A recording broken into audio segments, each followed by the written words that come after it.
if your breach response plan involves a passport, you might be in trouble. You're listening to the Help Me with HIPAA podcast, where HIPAA and humor collide to make learning fun. Your delightful hosts are Donna Grindle and David Sims. Relax, HIPAA help is on the way. Hi, I'm Dee Dee Dunlap from Perkins County Health Services in Grant, Nebraska, and you're listening to the Help Me with HIPAA podcast. Welcome to the Help Me with HIPAA podcast. My name is David Sims of HIPAA for MSPs and Security First IT. And joining me is Donna Grindle of Carden. Good morning, Donna. Good morning, David. How is you? Kind of frisky. Good deal. So today we're going to be talking about the 2019 HIPAA Summit and your takeaways to that. So that'll be an interesting discussion as always. There's some good stuff. Yeah, I like hearing about what they're seeing, what they're doing, what their plans are for the upcoming year. It gives us a lot of information about what we should be looking out for.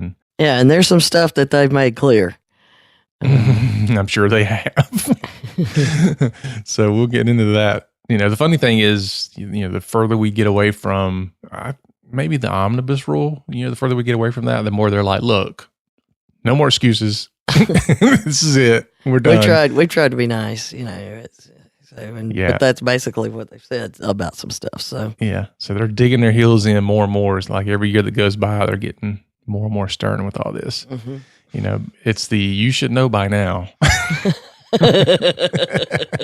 So before that, though, we do have one continuing announcement, and that is the HIPAA Boot Camp coming up May 15, 16, and 17.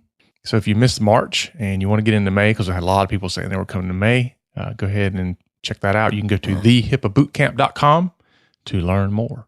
Yeah, because we had people that were coming to March and rescheduled to May already, and then people that had signed up there, May. So if you're coming in May, get her done. Yep. And tell them about the CEUs. Oh, yeah. We are pre-approved for CCB CEUs. So, if you get CEUs elsewhere, that, I'm sure you can send in that pre-approved thing, so that kind of helps you on those. But if you have CHC or CHPC or CHRs, all those things from the Healthcare Compliance Association, well, we are pre-approved for those CEUs. You can make sure you get them, and it's a boatload of them. So awesome. Yeah, it covers all your live training. So it's very, very handy. I wonder what they'll do when I turn it in. So I'm like, wait a minute. I devised this to get my CEUs. Yeah. So yes, join us at thehipaabootcamp.com. Very good. All right. So now we're going to dive into the HIPAA Summit. So Donna attended this. I think you attended online, right? You didn't go to the summit. Yeah, I've been doing the webcast like 6-7 years now, so it's nice. It's super cool because I just set it up on the big screen and pretend I'm at the conference. Do you have popcorn and a drink? We'll go with that, yeah. But it's, this is like the 28th annual HIPAA Summit, which, when things changed up around here, we really started doing deeper dives into it and not just reading about what they said, but sitting through it. And people are like, why do you do that? And I was like, because that's where I learn anything new tips, the things they're doing, what the lawyers and the investigators and all of those folks are doing. And it's very, very helpful in what we do and how we plan things and how we advise our clients. So you get to hear from OCR the first day, you hear from OCR, and it's all about privacy. And then the second day is security. And it's a full day. First day and the last day are half days. And, it's kind of like what we do in the boot camp. The first day is, get everything out of the way, because the second day is security all day. Pretty much. And So, and then the last day, of course, is transaction code set standards, which, of course, my geekiness requires that I sit through those too. Because I just love it. But we got some great information. And from my notes of things to share, buddy Severino, I know you like it. Yeah, he usually opens those up, doesn't he? Yeah, he's usually like the keynote on them. They usually have the OCR director first, and then they have other folks from OCR throughout the day. And so the first day, afternoon, is a lot of discussions from those guys, and then you'll have like the FTC about their enforcement stuff that's going on. So you don't get just OCR, you get FDA and FTC and the fa. But all the acronyms. Yeah, they're all there, and FBI, and it's pretty cool. There's a lot of stuff, and so and then they have the mini summits in the afternoon, where you can we got to log into all these different mini summits this year, which was great. You just went to the one you wanted to listen to, so it's pretty cool. But let's talk about Severino. And, you know, he put up the picture of a phone. He started with a phone, you know, like I'll do sometimes. How many people have actually dialed a phone? You know, and they're millennials that swore they'd dialed a phone at their grandmother's house, you know, so you always get that. But he's talking about, you know, this, we don't use that anymore. We use information, and we live by information, and it's quick and it's readily, and we're not doing a good job of that in healthcare. And it's all about patient engagement in our new drive to healthcare. You know, for our 21st century, we want patients engaged instead of just showing up and getting the checklist from the doctor of what they need to do and then not talking to them anymore. The whole idea is patient engagement, and everything is driving patient engagement. So he talks about all those things, and they are very, very proud, I will say, of their record year of settlements. 28 million. They are very, very proud. And when you look at the budget numbers they had released, you know, their budget's getting cut. I'm not saying, I'm just saying, you know, they haven't levied these penalties hardly at all, and the settlements, you know, they could get way more, but they're not, you know, but mama's got to pay the bills. So I'm just saying, y'all need to pay attention. So they went a good bit of discussion about that. And then he started telling a story about his mom. His parents were visiting, and his mom needed to see a doctor while she was there. She became ill or had an accident. He didn't go into it, which is his right to not share. Right. But then he started trying to get his mom's records to send them back to the provider at home when they went back home. And you know what? He had a hard time getting the records. And, you know, he had he knew what to do. You know, he had, you know, and it was interesting because he was talking about all the stuff he went through trying to get his mom's records. And at one point he said, everything in him wanted to say, "Do you know who I am?" You know, and it was, you know, it was quite telling that he didn't. You know, he didn't point out who he was. He just, you know, fine, we'll handle this another way. And, you know, I'm saying that whoever that was, though, they should be prepared for an audit. Yeah, I bet so. Yeah. So in that discussion, though, he mentioned that they are pretty much fed up. He said the patient right of access, and that, you know, we've talked about it for years about the $6.50, and people don't get it. Well, you can't tell me I can just charge $6.50. Well, they don't. They tell you three options, and the easiest one is $6.50. You could do the other two. Right. But he calls that the safe harbor option. Just do that, and you're okay. And the problems that people have just getting their records and being told they can't get them this way, or you can't get it that way. And, you know, we'll only do it this way, and you've got to pay this. And so he said, you know, we've done guidance, we've done outreach, we've tried to do training, And none of that is really working. So we are starting this year an enforcement initiative directly related to patients' right of access. Well, yeah, I know, right? So here's the thing. How are they going to enforce? They're going to find those problems to investigate and get involved in from an enforcement perspective when patients file complaints. Right. It's not like with the data breaches where they do an investigation because you've reported a breach. And this is what we've tried to tell people all along. So now we're going to have people filing complaints because they couldn't get their medical records or whatever. That's going to get OCR to come in and look at and do an enforcement for that, which will then probably spawn an investigation about all the other things they saw while they were in there poking around. Well, yeah, they make it clear, look, just because we go in for reason X, we look at everything. So we can go in because of a patient complaint about right of access, and we're going to look at your entire program. We're going to say, show me your security risk analysis, show me your privacy policies, show me your data breach notification plans. And oh, by the way, let's review your patient access to medical records program. So for all those people who say, you know, OCR is not going to be looking at me, I'm too small to be audited.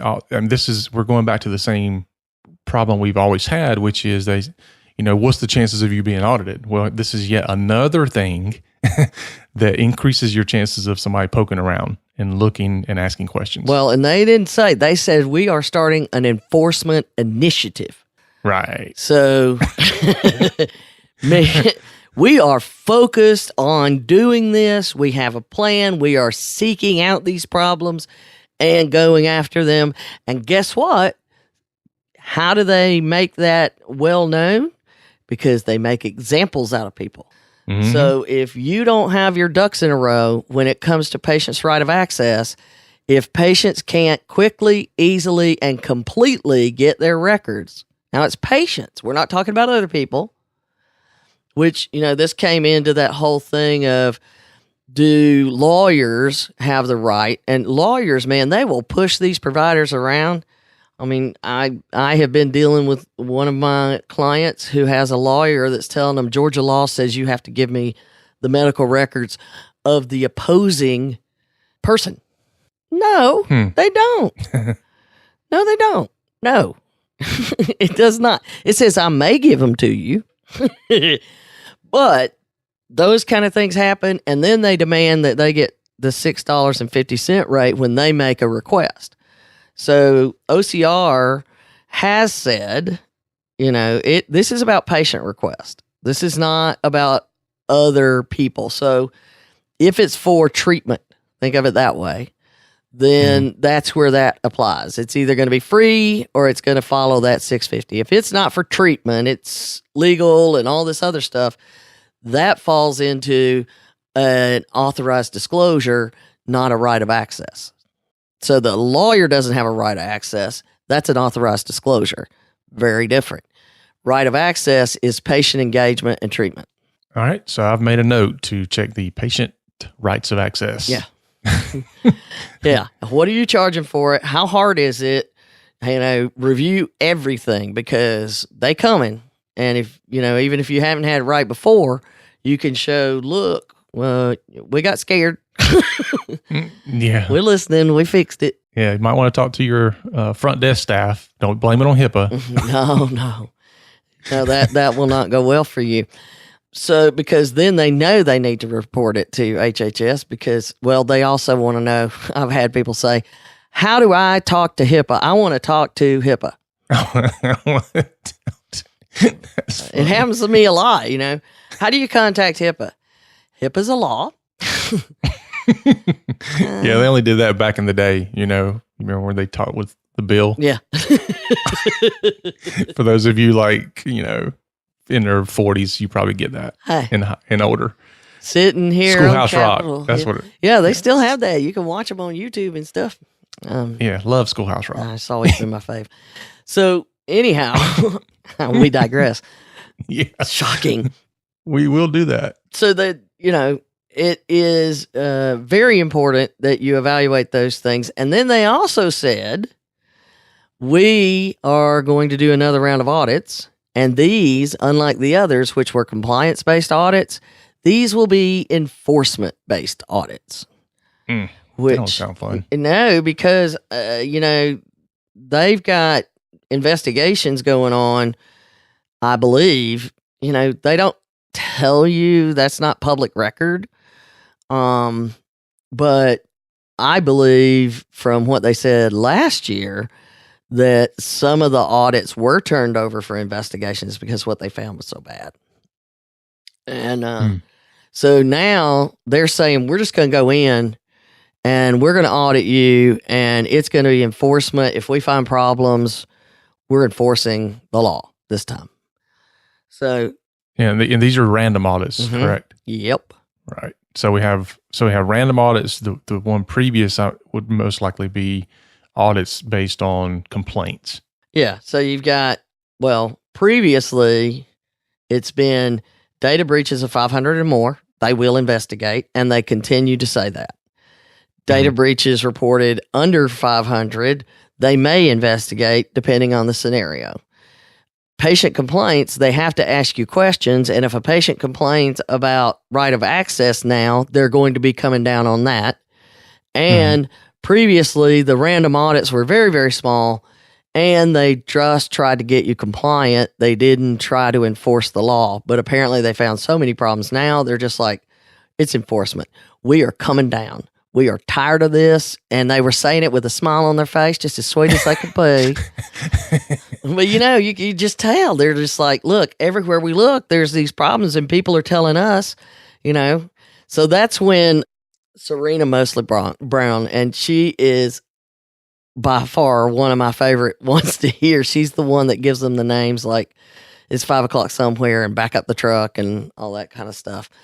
But she is the one that talks about that enforcement, and she's in charge of the specific enforcement part of what they do, not just the guidance and the other stuff, because OCR does a boatload of stuff.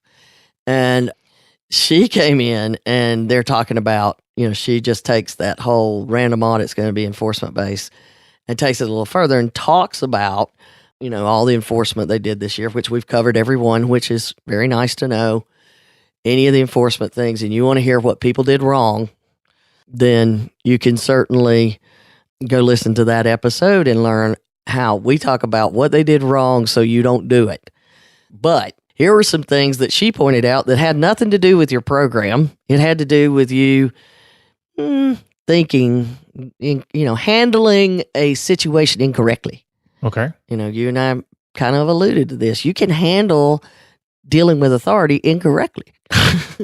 Yes. It doesn't always end well for you either. So one of the things I found interesting, which it didn't occur to me could be happening because, we would never do it this way, is she said that many of the settlements that we've heard about in the past had to do with entities that ignored the initial request from OCR or didn't take them seriously. If I ignore them, they'll go away. Yeah. She thought, she actually said, I think they envision us with this pile and that they end up at the bottom of the pile if they don't do anything. That's not how we work. It gets assigned to an investigator. At that point, they have a list. They're constantly working.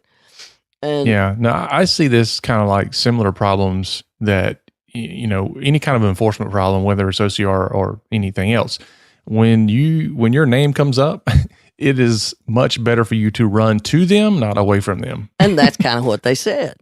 That they're, if you start out that way, it's not going to go well for you. Yeah. Yeah. Because you set a bad precedent. Right away, you're like, I don't respect you. And I have the authority to bring down the hammer. So there's one thing that she said, don't ignore us. That doesn't do well. And definitely,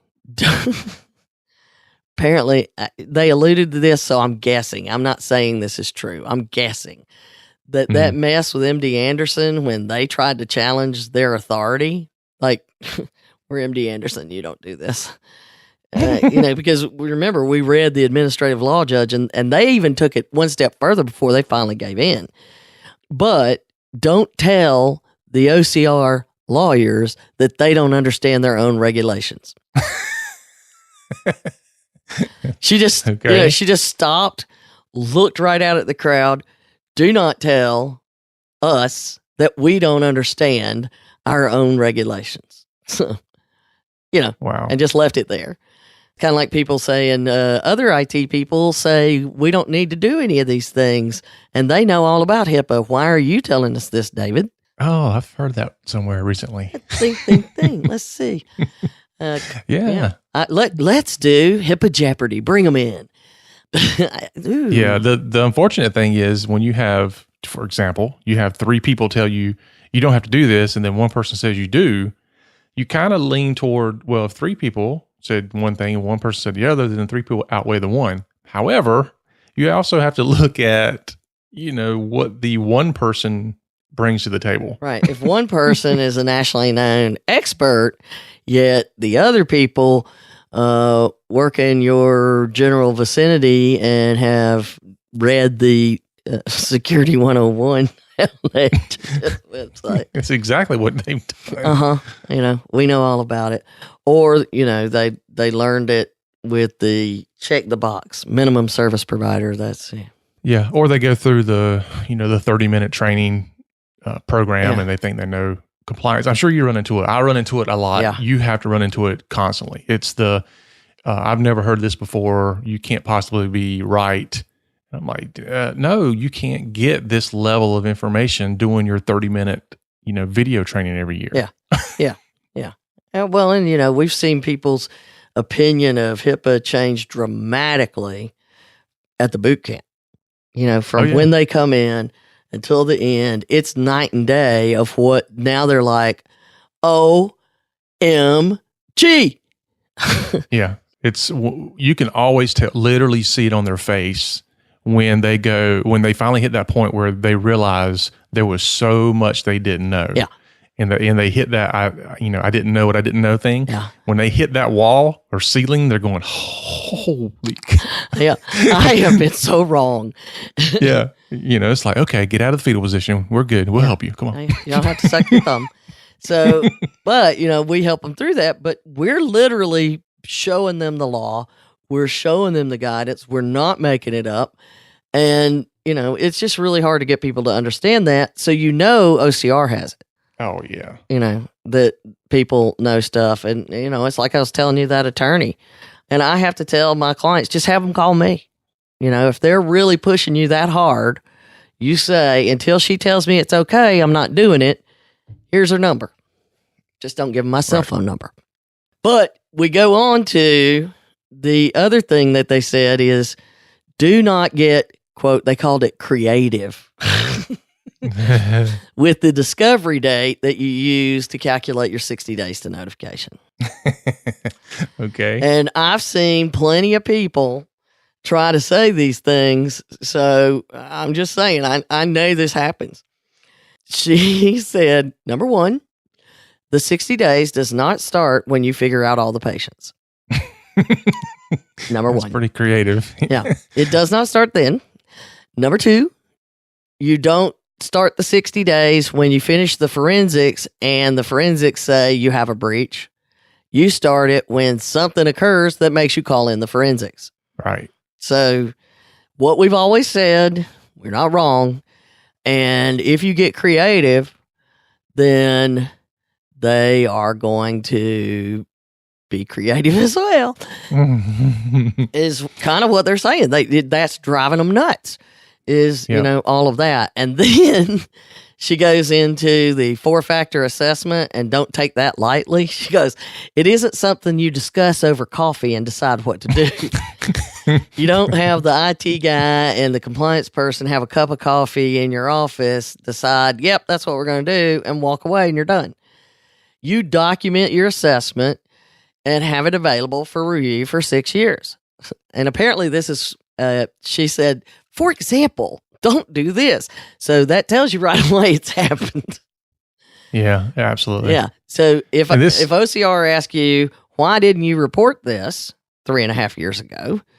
Don't say, our IT guy said we were okay. Don't report it. Yeah. What did we just talk about? Take a deep breath. Even worse, when we say, fine, then let me talk to the IT guy, and then you say, oh, they don't work here anymore, and they didn't leave any documentation. Yeah. The whole documentation thing is a shocker to people. Yeah. Because I run into them all the time, and I'm like, you have to have documentation, have to keep it 6 years. Your IT company should be giving you all this. And they look at me like, are you kidding me? I don't get any of this. Yeah. So therefore I have to be wrong, apparently. I know, right? But the other side of this too is, they're saying don't get creative and all that. But the other side of that is too that you don't want to have a rush to notify. Right. Because that's a failure too. Right. You want to do it right. But at the same time, it's don't get loosey-goosey. Well, I think this kind of speaks to you should know what you're going to do before it happens. That's called having an incident response plan, isn't it, David? There you go. I led you right into that one. Thank you. So that way you know who to call and what resources to get together so that you can have that action plan in place. Because I think when you don't have that in place, that's when you have either the rush to notify or the get creative is when there's no plan in place because you're panicking. Yeah. Yeah. Because you don't have a plan, which, by the way, at the HIPAA boot camp on the third day, you actually work on your incident response plan is one of your options. You don't have to. You can work on a couple of other things, but we're actually going to say you had a ransomware attack. What happens? And we go through that. The FBI shows up. What happens? You have a facility failure, and we have a fantastic example here in Atlanta because, we don't have to go far to get examples of stuff. Sure don't. Of something that happened in a medical office building in Atlanta that is really kind of crazy. So, yeah. Yes, have a plan, Stan. Yeah. If your breach response plan involves a passport, you might be in trouble. Yeah, so have a breach response plan, know what you're going to do, and it's, if you understand the process, then a lot of people say, well, you just got to do the 4-factor.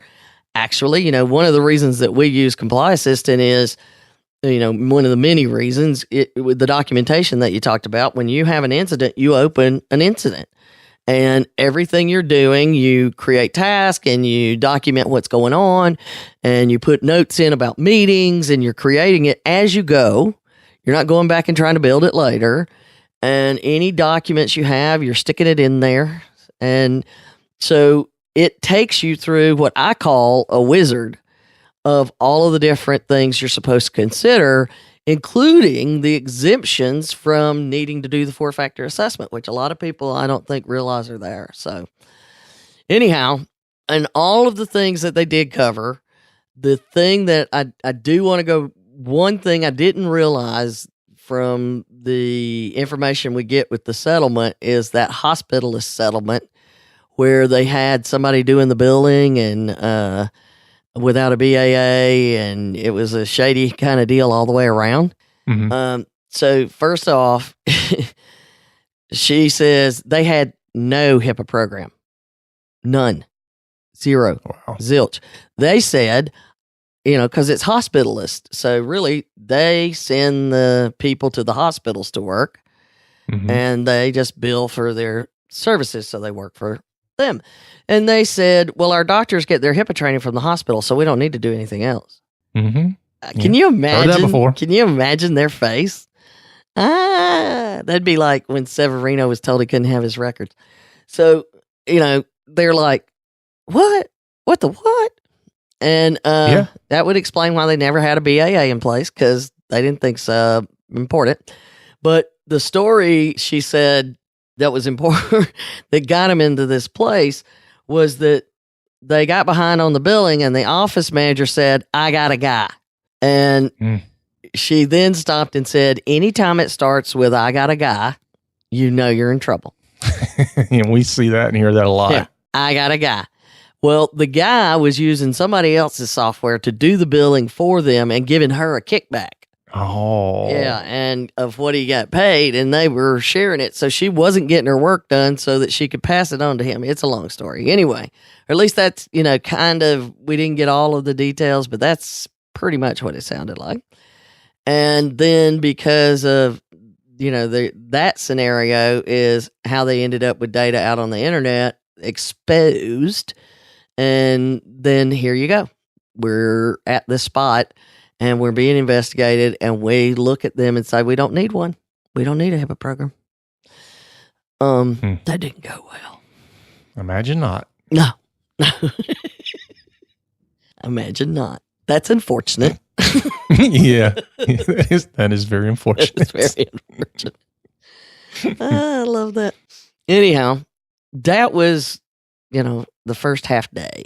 It was a lot of stuff, but the privacy discussions and privacy by design and, what do you do in this scenario? What do you do in that scenario? I'm not going to take everybody through that because that gets too specificity. So let's go into some of the security discussion because those were juicy. Yeah. I'm very interested in what this is. I know. Hiccup. People were calling it hiccup just like I do. So it's sticking. And they must be listening to us in the DC area. So I did find it interesting when they were talking about hiccup, and they make sure, which, by the way, if you haven't heard our episode about that, that's the health industry, cybersecurity, something protecting patients from threats, HICP. It is a guide identifying 5 threats, 10 practices, and multiple sub-practices for different size organizations to help protect the healthcare industry from, 5 threats and all the things that are going on. And it has in it, you have the guide for small, medium, and large entities, and you have a little chart so you figure out which one you are. And they said, basically, they said it politely, but I'm going to net of what they said is if you suck, then just use the small one, even if you are small. That gets your basics in place, then go to the medium. And then once you're there, look to see if any of the large stuff fits you.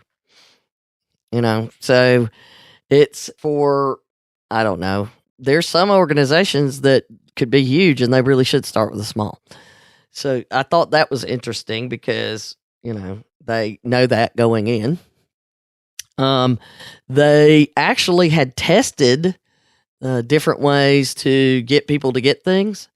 And remember, they had that whole flu example that they showed, what is the threat, what is the vulnerability, and how there's different vulnerabilities based on all these things. And sometimes you get the flu, sometimes you get it worse than others, sometimes not, so on and so forth. And it's all directly related to how vulnerable you are and how much you're exposed to the threat. And they tested that, and clinicians got it. And I'd just like to point out that, 2 years ago, I developed my infection control for your technology based on CDC infection control flu examples. Yes. You're very welcome. Somebody's listening. You're very welcome. Thank you. But they got it when they said, if you don't get a flu shot, or if I don't get a flu shot and I get the flu, then I'm now a threat to others, and I should be quarantined and kept away from those to, keep them from getting the flu. And they're all like, oh, I get it. It makes complete sense. So security is a flu shot. Okay. It doesn't guarantee that you're going to, not get the flu, but it certainly means that it won't be as bad as if you're not getting the flu shot. And if you do get the flu, you don't need to be, around people until you're no longer contagious. That's it. There you go. Easy peasy. Mm-hmm. So, they are concerned, because this isn't HIPAA, and they said it over and over and over, that some people are going to try to use it for a HIPAA security checklist. And they reiterated that's not what it's for. You know, they talked about the importance of vetting your cloud vendors and make sure you know who you're talking to that is sales and who you're talking to that's security. we run into this a lot. It's kind of funny because honestly, salespeople will tell you anything. They will tell. Yeah, I'm serious, dude. They will. I know. They will say yes to everything. Whatever you want to hear, man, they'll tell you. Yeah, and you know, I knew this. I mean, back in the day when I used to run the developer and project manager, and then I was training and support and all this. So I would have to go to these, we called them booking meetings, when somebody would sell the software that the software company I worked for did. And I always knew, because we always had them on like Friday morning at 10 o'clock. That was just when you had your booking meeting. But if I saw one get planned for Friday morning at 8 o'clock, that meant they had done something. Because they had in the sales department, the word was, and I knew this, if you don't want her going through your stuff, have it early in the morning because she doesn't wake up till 10. Yeah, that was when I made sure I went to bed early when I saw them do that. So yes, they will. And they were saying, people were saying, look, we were told this is, HIPAA compliant. And that's when their answer was, you can't listen to the salespeople. You want to talk directly to the security people. Oh, yeah. And that's why we do our vetting, where we ask them the questions that salespeople can't answer because they don't understand what's the right answer. Right. And I think that's part of the issue with third-party vendors is they're talking to the salesperson, they're asking these questions, they're vetting the company through the sales team. And that is not the way to do it. Yeah. And, they kept saying over and over and over that, they talked about vetting vendors and we talked about last year, we did an episode that was, are you ready for extreme vendor vetting? It's getting tight and everybody's worried about it. It is not going to get better. And if you're a third party and you think you got it covered, probably need to come to the boot camp to be sure. Mm-hmm. But they did really drill down into the importance of a security risk analysis. It was, they talked about it over and over and over that, it's not like you have this problem and you do this one thing and then you have this problem and you do this one thing. It should be a complete and thorough, as we talk about. It's not scan the network and you're done. Mm-hmm. And that they know that there's a lot of people that's what they do. And they reiterated that your security program should be risk-based, not compliance-based. Hey. Yeah. That sounds familiar. That, haven't we said that over and over and over, that compliance isn't security and security isn't compliance? Right. Yeah, you should have compliance as a result of your security program, not have security as a result of your compliance program. Exactly. I say you worry about your security and you use compliance to prove you're doing it. Right. Just put security first. Yeah. Oh, somebody should name their business that. But they were saying, part of dealing with the vendors is they are a risk, and you've got to ask them questions about how they deal with risk. If you're going to do this, you want to talk to how do your developers address security and those kind of things. If it's a big app that you're going to run, we've already learned it doesn't matter who it is. I mean, did you see that Cisco had weak passwords? I know. That was shocking and scary. I know, right? They were able to hack into their internal network. Hello? Anyone? Yeah. That one to me, but we get this. That should have been like on the front page of USA Today. Yeah. The security experts were hacked. That's why I'm so paranoid. Yeah. And it also talks to the assumptions that people have. We're putting in XYZ and therefore you're good. What is the old saying? Nobody ever got fired for hiring IBM. Yeah. Yeah, that was the way it used to be when there were only 2-3 companies. Right. And it's kind of the same way. You can't assume anything. I mean, even if you're hiring us and we're better than everybody else, you should still be vetting us and asking questions. Yeah. Well, although we're going to ask you so many questions that you feel comfortable with that. But we ask ourselves those questions, and just know that. But they were pointing out, and this was another thing, just by moving to the cloud, it doesn't mean you don't have data in your office. How many times have we said that? That's a frustrating point, but yes. Yeah. Because then it's like, oh, now you got to prove it. Yeah. And all this kind of stuff. But yeah, I hear that. I just heard that last week from a physical therapy group. Yeah. But everything's cloud-based. We don't put anything on our machines. I'm like, yeah, okay. Yeah. Yeah. Let's see that happen. And their point was, look, you take one device, you look at what's on it, and then can I, from that device, get into a cloud service easily? Is everything on there that I need to let me get into that data? Just because you're in the cloud, all that means is where your server's located. That's it. It doesn't mean that it's just like if the server's at another office and I'm working at a remote office and I access that server. That's what it's like at the cloud. It's just a different place. And the number one, I mean, we just, Jack was talking about, you go into a printer, you go into an endpoint, and then you pivot to other connected devices. That's how it works. Mm-hmm. So if you don't have data, but you have the connectivity and I've, don't have it secured properly so that I can get into those cloud saved passwords, it's the same thing. And, that's something that I know drives you crazy, that the minute somebody gets a password and then they click say, keep me logged in. Yeah. Or they, save it to the browser. Oh, it's just crazy. And it takes almost nothing to get those passwords. Yeah.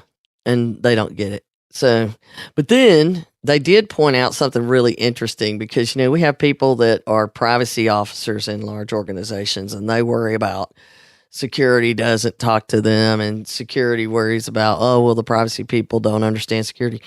And they did this great line in between the two in a discussion that says, okay, security, yes, you're supposed to secure the network, blah, blah, blah, blah, blah. Privacy, their concern is going to be who accessed what and when and how.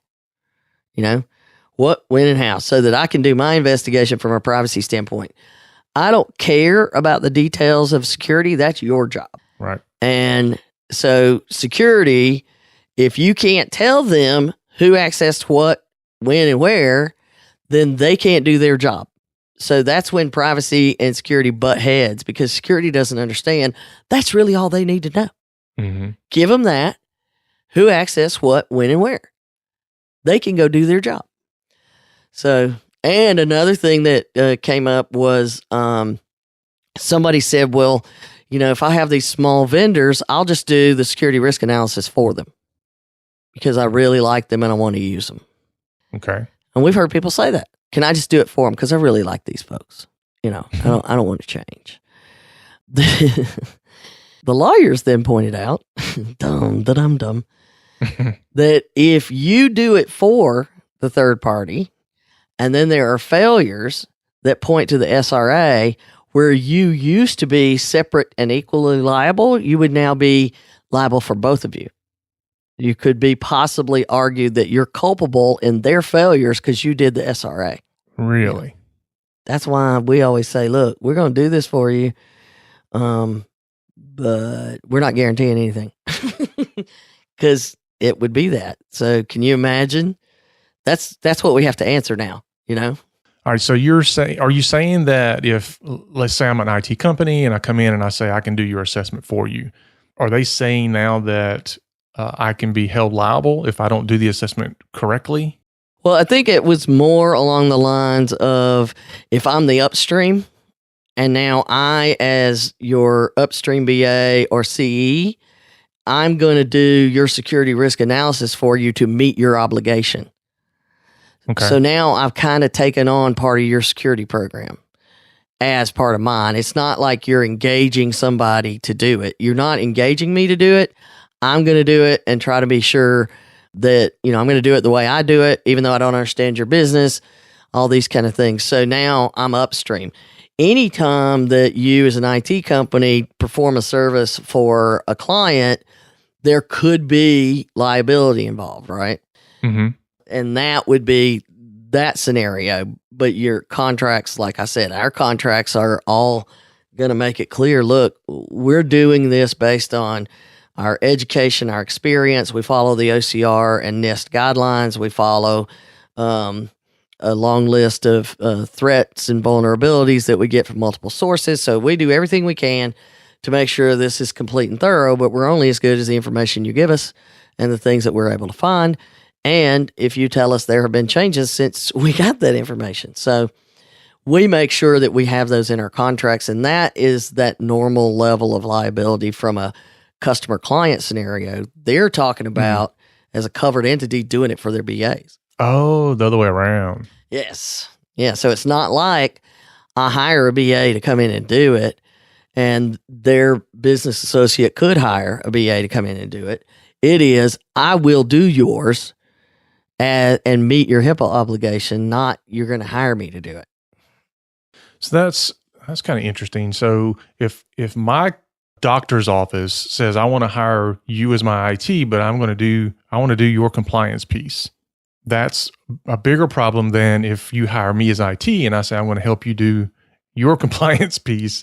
Well, because I'm taking on your compliance program, and what you do and what we do, they're hiring us, and there's certain contracts between us that say these are the services I'm going to provide. Between the covered entity and the business associate, though, you got a business associate agreement that says they're going to be responsible for the compliance program, but then you're coming in and doing part of it.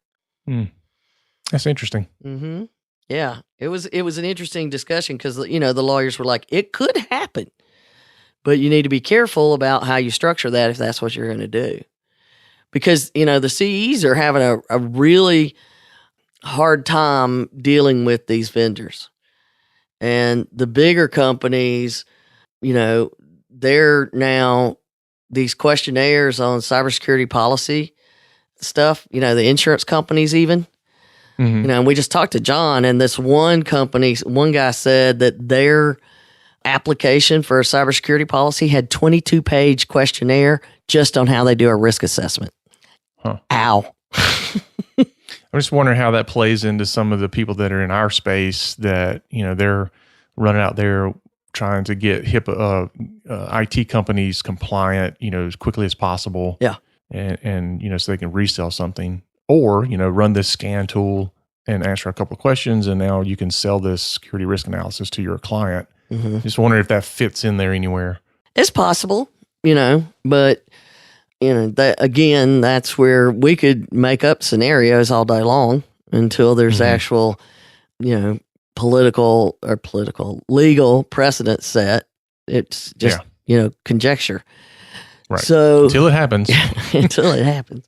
But all of those problems are why they're continuing to have discussions about some of these large vendors, particularly the EHR and practice management vendors, that they should be a covered entity, not just simply a business associate.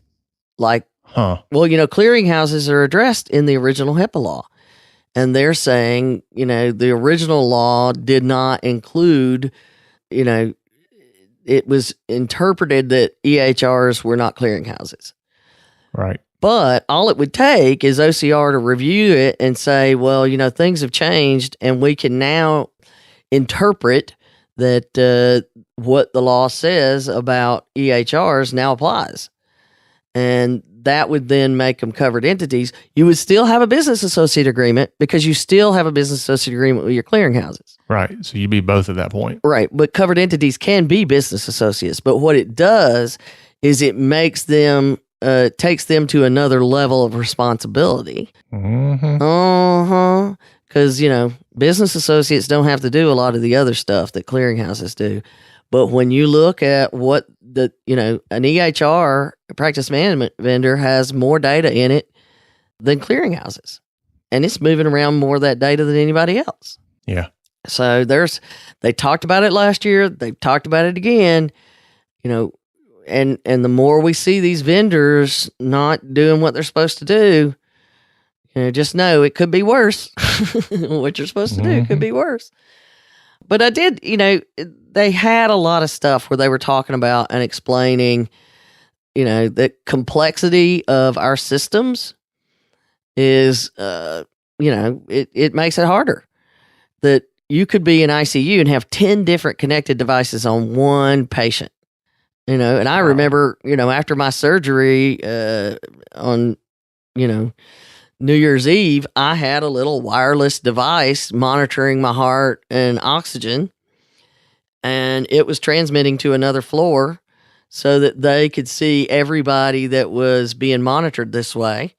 And I didn't have like the thing in the room so much as I had this little gizmo just kind of, my sister said it was a purse that I carried around hanging off of me. But it's, the level of complexity that we have as we add more technology into our systems, we have to understand that complexity does not make it easy to secure it. Mm-hmm. And it's important for us to realize as humans, we have always made things more complex. We do not make them more simple. Yeah, you're right. It just doesn't. So I'm working on a scenario to use in my training classes that start with, the path, the little path that everybody walked on, and you took that path, and then that path became a road with two directions or little areas where you could pull over. And then they added cobblestones, and then they added tar, and, and then we keep moving along and we have highways, and then we develop, interstates where there's limited access so you can go really fast. And we keep doing this, and it makes them more complex because now it's not just walking down a path. And if nobody walks on that path, then it quits, being used. Mm-hmm. If you turn on that state highway, you do not expect a mud path with two tracks. Although, if you have a Jeep, you're going to be like, woohoo! But I definitely understood what they were talking about there. And, couple of things on the other piece. All the lawyers, nobody expects a federal privacy law this year. They think that they'll just spin their wheels again, and that won't happen until after the next election, after 2020. Yeah. But, we can hope because they are talking about it every day still. Oh, yeah. Yeah. I see it in my news feed almost every single week. Yeah. They're having discussions and making proposals. So,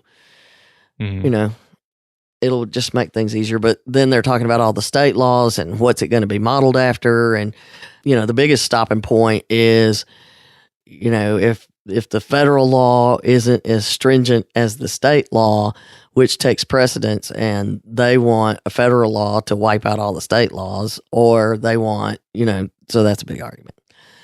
And then the final thing, if you are into transaction code set standards, FHIR, which has been out there for a while, FHIR, it's called FHIR. FHIR! They're doing some cool stuff with it. So we want to pay attention to that. That's all I'm going to say. Okay. Wow. That's a lot. I know. I was a little overwhelmed. It was very interesting.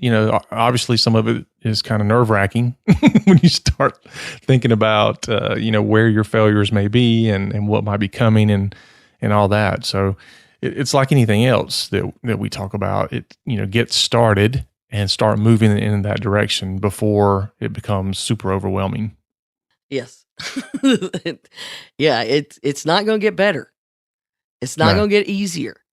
When we go in and people have virtually no program, we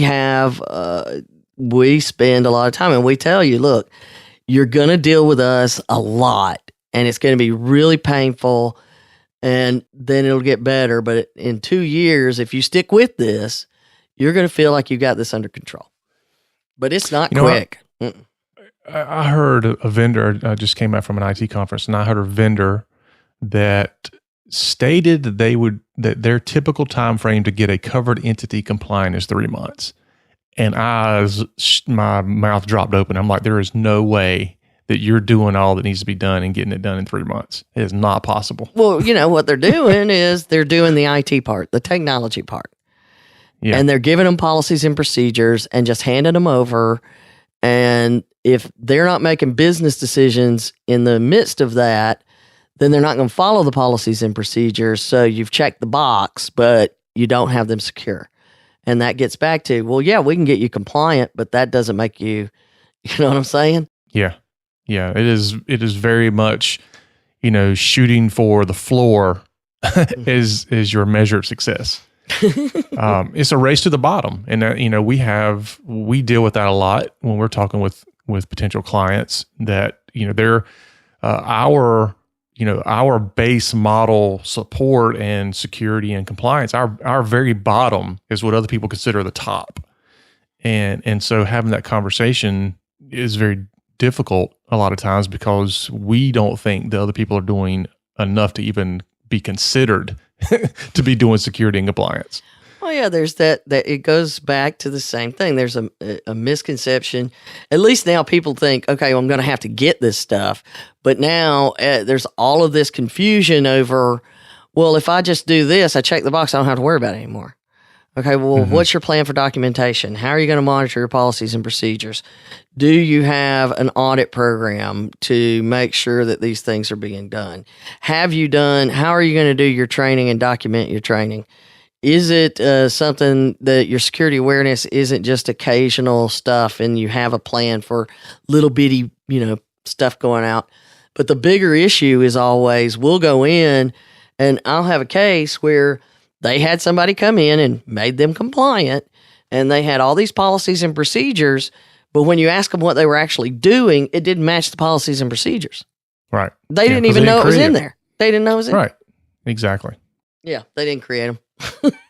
Right. Yeah. I mean, it's super obvious. And if it's super obvious for me not being an OCR investigator. Yep. Therein lies the problem. Frustrating. Mm-hmm. So that is an area and that's why we try so hard to educate, because so many people don't understand that difference. There's a difference between checking the box and compliance and making sure that they're actually doing what they're supposed to be doing and protecting patient information and worried about the risks and those things and not just checking a box on a form. Mm-hmm. And there's your difference. 3 months, there you go. You've checked the box. So if it takes 3 months to check the box, what do you think it takes to really do it? What is your incident response plan? Do you have an incident response plan? Do you have a playbook for ransomware? Do you have a playbook for this? I would go in and audit those and probably find a list of all kinds of things that need to be done that are outside the realm of the technology provider. And that's where the problem is there's this assumption that the security rule can all be done by the technology provider.